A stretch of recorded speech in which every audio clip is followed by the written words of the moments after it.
Bismillahirrahmanirrahim. Assalamualaikum warahmatullahi wabarakatuh. Perkenalkan, nama saya Sania Sucirahayu, NPM 101-19-113 dari kelas Manajemen C1. Nah, di sini saya akan memaparkan soal mengenai rasio profitabilitas, yang mana ini itu ditujukan untuk memenuhi tugas ujian akhir semester mata kuliah analisis laporan keuangan.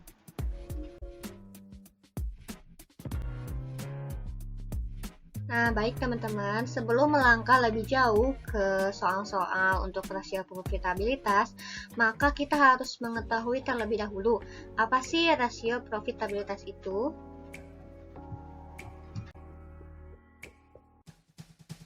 Nah, di sini dijelaskan bahwa rasio profitabilitas adalah rasio yang menilai kinerja perusahaan berdasarkan kemampuan perusahaan dalam menghasilkan keuntungan atau laba.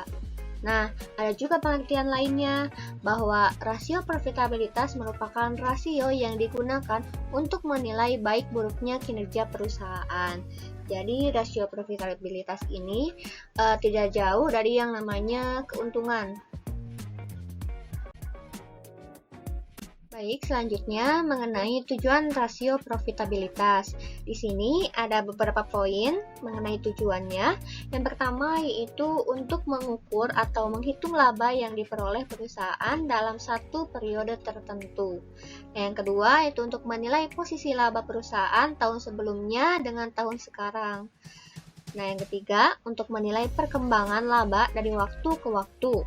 Yang keempat, untuk menilai besarnya laba bersih sesudah pajak dengan modal sendiri. Dan yang terakhir, yang kelima, itu untuk mengukur produktivitas seluruh dana perusahaan yang digunakan, baik modal pinjaman maupun modal sendiri. Baik, selanjutnya mengenai manfaat rasio profitabilitas. Yang pertama, mengetahui besarnya tingkat laba yang diperoleh perusahaan dalam satu periode. Yang kedua, mengetahui posisi laba perusahaan tahun sebelumnya dengan tahun sekarang. Yang ketiga itu mengetahui perkembangan laba dari waktu ke waktu. Yang keempat itu mengetahui besarnya laba bersih sesudah pajak dengan modal sendiri. Yang kelima itu mengetahui produktivitas seluruh dana perusahaan yang digunakan, baik modal pinjaman maupun modal sendiri. Nah, jadi teman-teman di sini manfaat dan tujuan rasio profitabilitas ini tidak beda jauh karena memiliki keterkaitan antara manfaat dan tujuan.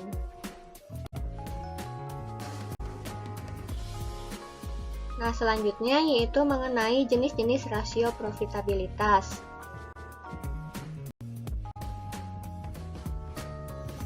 Nah, baik teman-teman, di sini ada beberapa jenis rasio profitabilitas. Yang pertama ada profit margin atau margin profit on sales. Yang kedua itu ada ROI atau return on investment. Yang ketiga ada ROE atau return on equity. Yang keempat ada laba per lembar saham.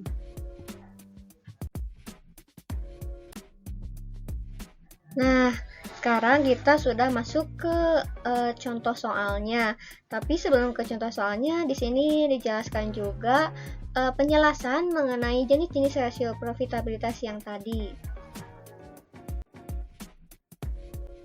Nah, untuk lebih jelasnya di sini ada neraca PT Sungai Liat Tbk dan juga ada laba rugi PT Sungai Liat Tbk yang nantinya ini tuh berpengaruh terhadap perhitungan dari rasio profitabilitas.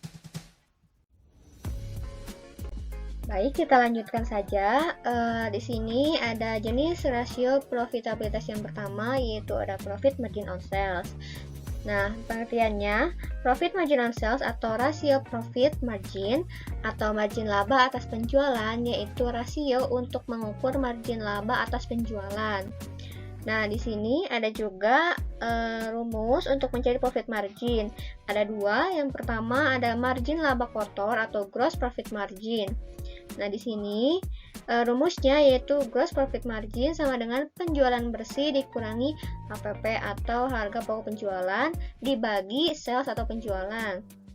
Yang kedua, itu ada margin laba bersih atau net profit margin.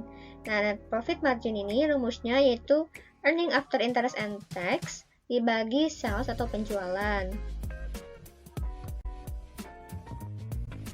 Nah, baik, selanjutnya kita langsung ke soal saja. Di sini ada komponen laporan keuangan. Nah, komponen itu yang tadi sudah saya tampilkan sebelumnya, ada laba rugi dan neraca dari PT Sungai Liat Tbk. Di sini kita yang pertama itu menghitung gross profit margin atau margin laba kotor. Kita di sini menghitung 2 tahun, yaitu tahun 2005 dan tahun 2006. Untuk tahun 2005, kita mulai hitung. Ini rumusnya yang tadi sebelumnya sudah dipaparkan, itu penjualan dikurangi HPP dibagi penjualan. Nah, penjualannya sebesar 40.650 dikurangi 31.150 dibagi 40.650 sama dengan 0,234 atau dibulatkan dalam bentuk persen sebesar 23%. Lalu selanjutnya untuk tahun 2006 di sini sama seperti yang tahun 2005 juga, bahwa penjualan dikurangi HPP dibagi penjualan lagi. Nah, sebesar 42.950 dikurangi 32.100 dibagi 42.950 sama dengan 0,253 atau 25%. Nah, di sini kita interpretasikan bahwa jika rata-rata industri untuk gross profit margin adalah 30%, maka margin laba kotor perusahaan untuk tahun 2005 dan 2006 kurang baik karena berada di bawah rata-rata industri. Nah, karena rata-rata industri untuk gross profit margin adalah 30%, sedangkan setelah dihitung ini berada di bawah rata-rata industri, di bawah 30%, maka ini kondisinya kurang baik. Nah, selanjutnya kita menghitung juga yang kedua mengenai net profit margin atau margin laba bersih. Ini komponen laporan keuangannya, ada penjualan dan earning after interest and tax. Nah, di sini kita juga sama menghitung tahun 2005 dan tahun 2006. Rumusnya yaitu earning after interest and tax dibagi penjualan, yaitu 5.040 dibagi 40.650 sama dengan 0,124 atau dibulatkan dalam persentase sebesar 12,4%. Dan untuk tahun 2006 juga sama, kita masukkan saja earning after interest and tax dibagi penjualan, yaitu 5.960 dibagi 42.950 sama dengan 0,139 atau dalam bentuk persentasenya sebesar 13,9%. Di sini kita interpretasikan juga bahwa jika rata-rata industri untuk net profit margin adalah 20%, maka margin laba bersih untuk tahun 2005 dan 2006 kurang baik karena berada di bawah rata-rata industri. Namun, ini juga menunjukkan adanya kenaikan rasio sebesar 1,5%. Nah, hasil ini itu berada di bawah 20%, yang mana 20% ini merupakan rata-rata industri untuk net profit margin. Walaupun ini tuh berada di bawah rata-rata industri, tapi di sini tuh menunjukkan adanya kenaikan rasio walaupun hanya sebesar 1,5%.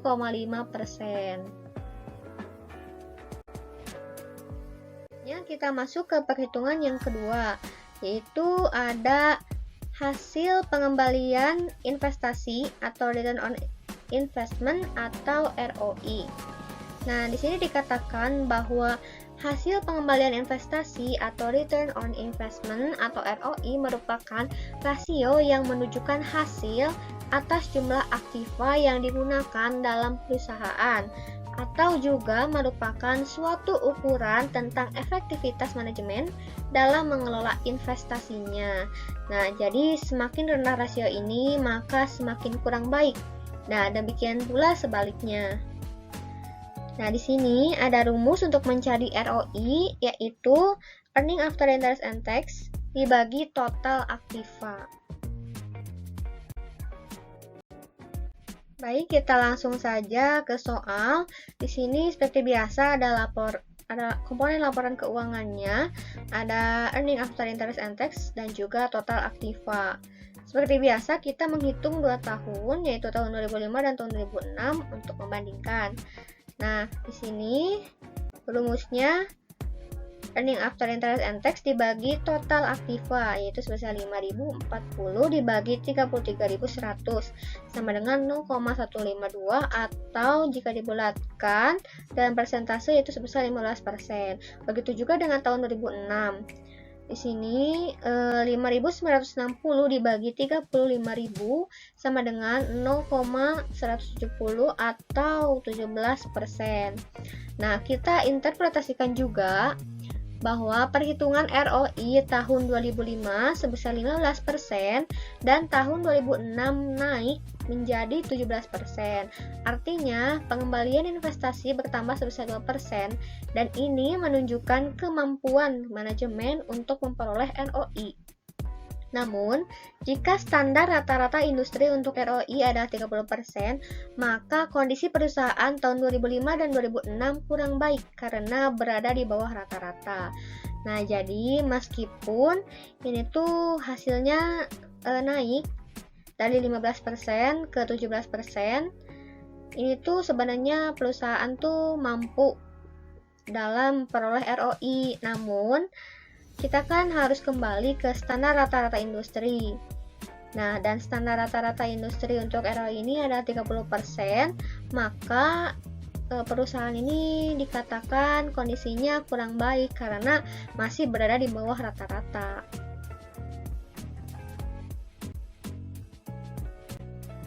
Nah, selanjutnya di sini ada hasil pengembalian investasi atau return on investment atau ROI dengan pendekatan DuPont.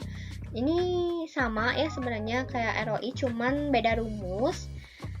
Nah, di sini ada penjelasannya bahwa selain dengan cara yang sebelumnya, kita juga dapat menggunakan pendekatan DuPont.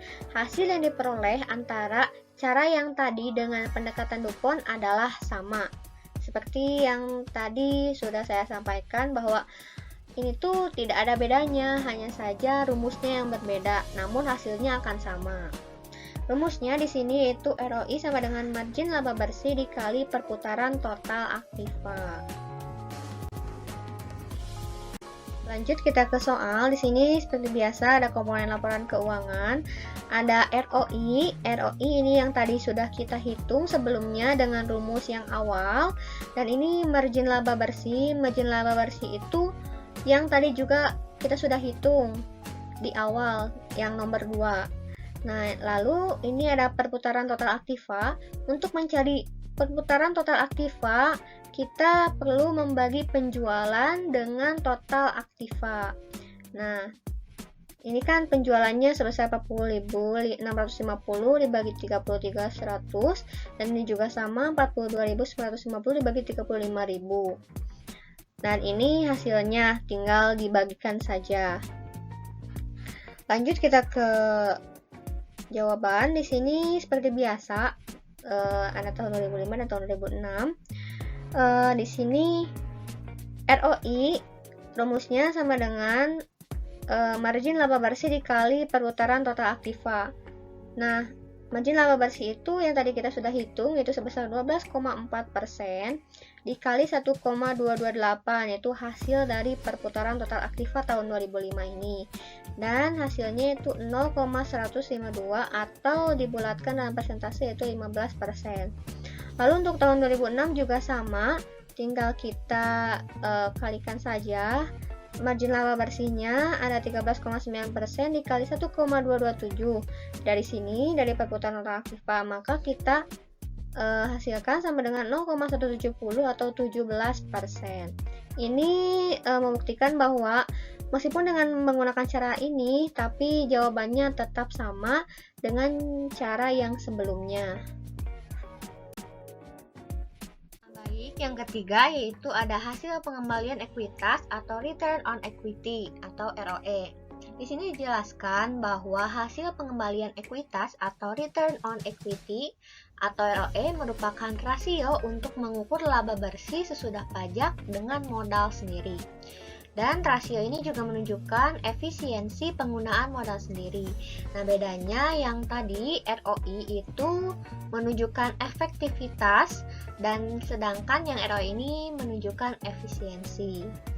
Nah, dijelaskan juga semakin tinggi rasio ini maka semakin baik. Artinya perusahaan semakin kuat, demikian juga sebaliknya. Di sini ada rumus untuk mencari ROE, yaitu ROE sama dengan Earning After Interest and Tax atau EAIT dibagi equity. Baik, di sini ada komponen laporan keuangannya. Di sini terdapat Earning After Interest and Tax dan juga total ekuitas. Seperti biasa, kita menghitung 2 tahun ini, yaitu tahun 2005 dan tahun 2006. Untuk tahun 2005, ROE-nya itu 5.040 dibagi 15.500 sama dengan 0,325 atau jika dibulatkan dalam persentase yaitu sebesar 33%. Sedangkan untuk tahun 2006, ROE-nya yaitu sama dengan 5.960 dibagi 14.600 sama dengan 0,408 atau 41%. Di sini kita bisa langsung menginterpretasikan bahwa perhitungan ROE tahun 2005 sebesar 33%. Kemudian untuk tahun 2006 naik menjadi 41%. Artinya kondisi ROE mengalami kenaikan sebesar 8%. 8% ini itu selisih dari 41 dengan 33. Dan selanjutnya ini juga menunjukkan kemampuan manajemen untuk memperoleh ROE.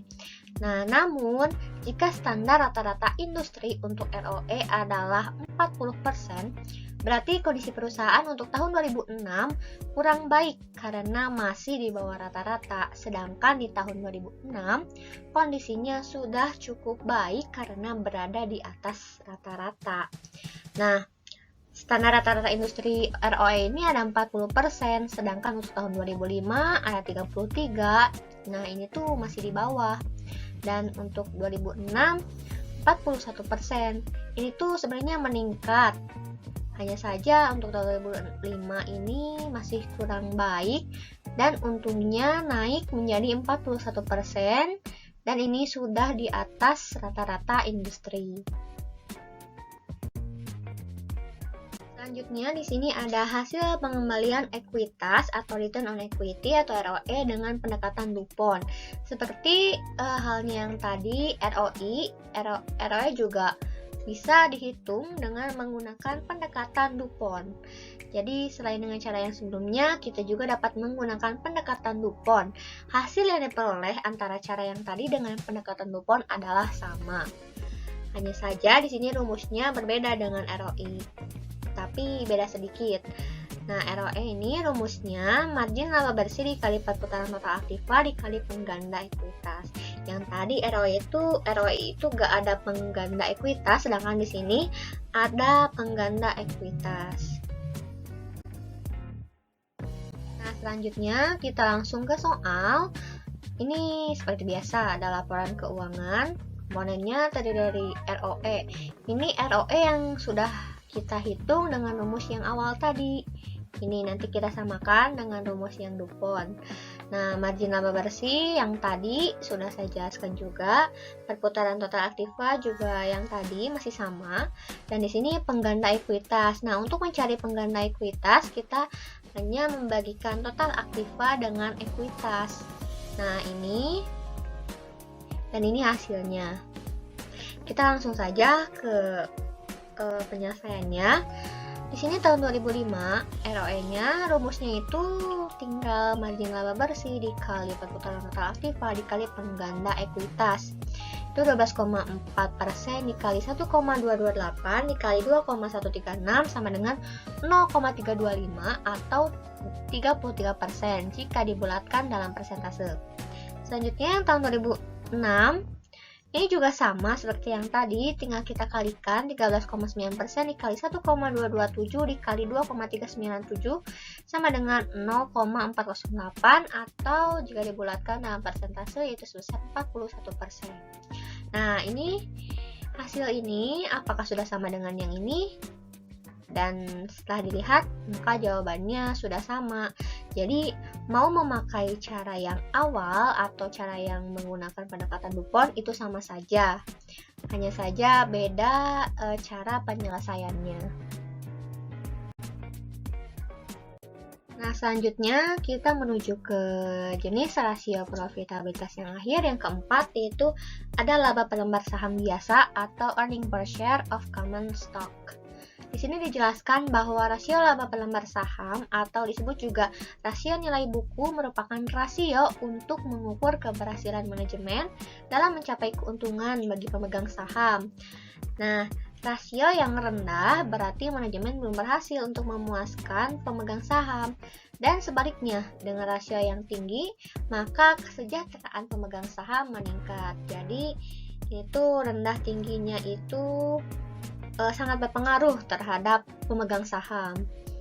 Nah, di sini ada rumusnya, yaitu laba per lembar saham sama dengan laba saham biasa dibagi saham yang biasa beredar.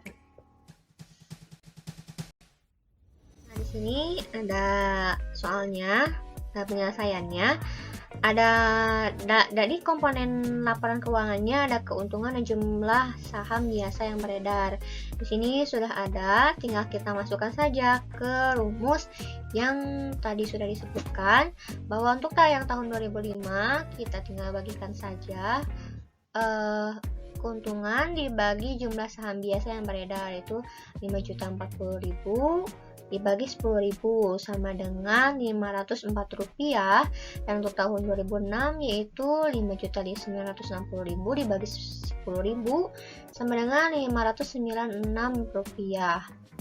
Nah, kita langsung interpretasikan seperti biasa bahwa dari hasil perhitungan di atas terlihat bahwa kesejahteraan pemegang saham meningkat sehubungan dengan meningkatnya laba per lembar saham yang dihasilkan perusahaan. Peningkatannya yaitu sebesar Rp92 per lembar saham. Artinya, kemampuan perusahaan untuk mencari keuntungan dapat dikatakan berhasil.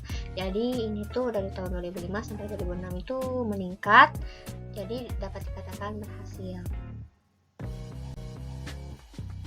Nah, baik teman-teman semua, di sini kita sudah mencapai slide akhir.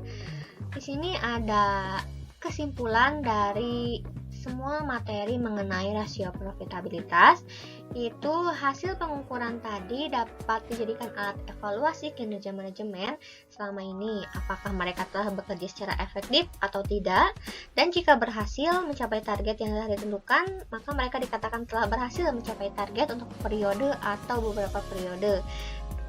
Namun sebaliknya, jika gagal atau tidak berhasil mencapai target, maka akan menjadi pelajaran bagi manajemen untuk periode ke depan. Nah, kegagalan tersebut harus diselidiki di mana letak kesalahan dan kelemahannya sehingga kejadian tersebut tidak terulang. Kemudian, kegagalan atau keberhasilannya itu dapat dijadikan bahan acuan untuk perencanaan laba ke depan, sekaligus kemungkinan untuk menggantikan manajemen yang baru setelah lama mengalami kegagalan. Nah, jadi di sini jika hasilnya rendah, kita juga harus menyelidiki kenapa sih hasilnya bisa rendah. Kita evaluasi, kita cari solusinya apa yang harus dilakukan, karena ini tuh sangat berpengaruh untuk kedepannya agar si perusahaan bisa lebih baik lagi. Baik teman-teman, saya ucapkan banyak terima kasih kepada kalian semua yang telah memperhatikan, telah menonton video ini sampai selesai. Saya ucapkan banyak terima kasih kepada kalian semua. Saya mohon maaf atas penyampaian saya atau pemaparan saya yang kurang jelas dan mungkin kurang dipahami. Saya mohon maaf karena itu murni kesalahan dari saya, karena kesempurnaan hanya milik Allah SWT. Di sini juga saya masih belajar. Baik, untuk itu saya cukupkan. Sekian dan terima kasih. Wassalamualaikum warahmatullahi wabarakatuh.